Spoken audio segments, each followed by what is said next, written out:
Hey guys, this is Professor P, and I am here with Stephan Franck, the author and artist of Silver. Hey, yeah, how are you doing? We are here at WonderCon at Stephan's booth, and would you please tell us a little bit about this series?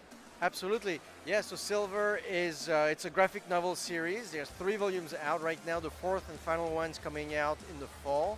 And so Silver is the continuation of the original Bram Stoker's Dracula universe. And it takes place 40 years later into the noir pulp era of the 1930s.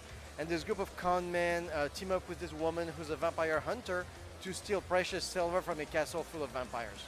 Like, what could go wrong with that line, right? Yeah, and I really don't think you need to hear any more to want to read this, because I mean, it has everything.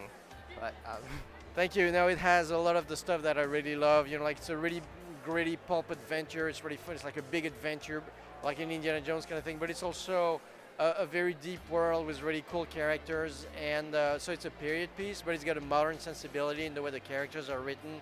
So it's a super fun read. Yeah. well, it definitely sounds like it. I mean, I'm gonna have to pick up a copy for myself. But please tell us, what was your inspiration for the story? So I always loved like those old pulp stories, and like when I was a kid in France, we had this show on Friday night, like at midnight, that showed all those black and white movies from the 30s. So you had monster movies, you had gangster movies, you had like even like screwball comedy movies and stuff. And in my mind, they kind of melted into this one meta pulp universe, and I feel like that's the universe of Silver.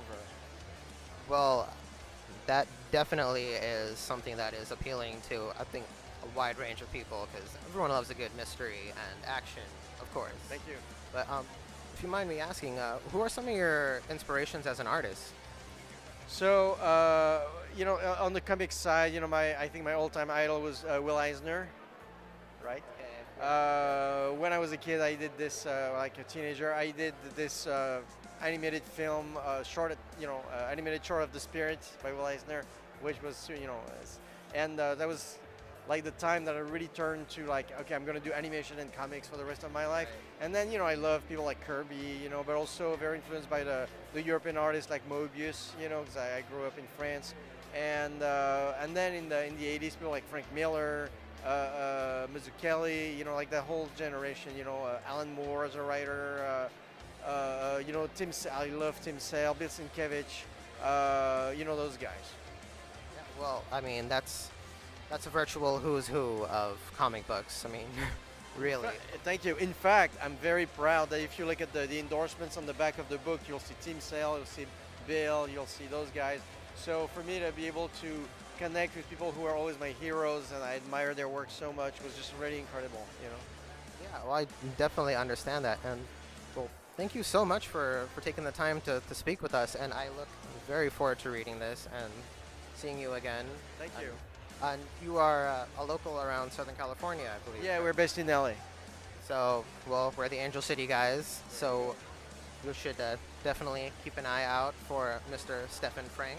And yes, I asked, it is Frank. It is Frank. But yeah, thank you again, and we will see you again. All right, and thank you guys so much. Thank you. Take care.